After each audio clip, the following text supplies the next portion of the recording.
এই যে ভাই, এই প্রবাসের বাস্তবতা আসলে স্বপ্নে সুন্দর, কিন্তু বাস্তবতায় সুন্দর না। এই যে ডিউটি শেষ করে এই রাস্তার মধ্যে এখন বসে আছি আমাদের গাড়ির অপেক্ষায়, কখন গাড়ি আসবে আর আমরা কখন যাব বাসায়। আর এই দিক দিয়ে কিন্তু কোম্পানির লোক বা বাহিরে যারা কাজ করে তাদের গাড়ি ঘুরে কিন্তু এসে পড়ছে। এই যে দেখতে পাচ্ছেন আরেকটা বাস,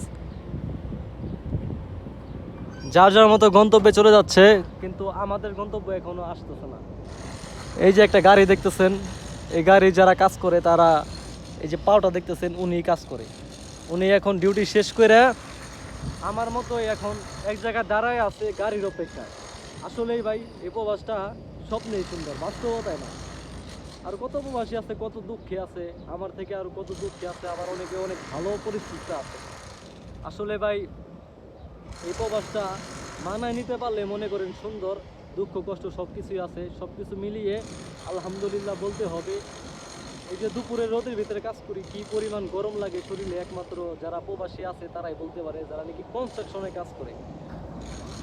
এই হচ্ছে কনস্ট্রাকশনের কাজ কাম, দেখতে পাচ্ছেন এই ভিলার ভিতরে কাজ চলবার আছে আজকে। আর এইদিকে ক্রেনে কাজ করতেছে ভাই ব্রাদাররা। আর এই যে দেখতে পাচ্ছেন গাড়ির ভিতরে মনে হয় যে কাজ শান্তির, কিন্তু এইসব গাড়ির ভিতরে কাজও খুব কষ্টের, কারণ দুপুরের রোদে কি পরিমাণ তাপমাত্রা থাকে একমাত্র বাহিরের মানুষজনে বলতে পারে। কারণ এর ভিতরে এসিও নাই, কোনো কিছুই নাই। আর গরমে গরমই লাগে, কোনো ঠান্ডাও লাগে না।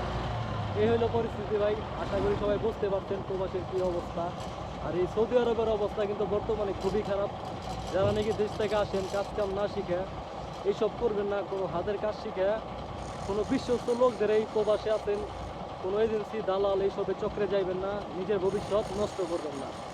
5 লক্ষ টাকা ব্যয় করতে সময় লাগে না, কিন্তু কামাই করতে বহুত সময় লাগে ভাই। 1 বছর পূরণ হয়ে গেছে, হয়তো 1-2 লাখ টাকা হয়তো কামাই করছি, কিন্তু টাকা পয়সা কোনো হিসাবও নাই মনে করেন ভাই, বুঝছেন? এটাই হলো বাস্তবতা ভাই।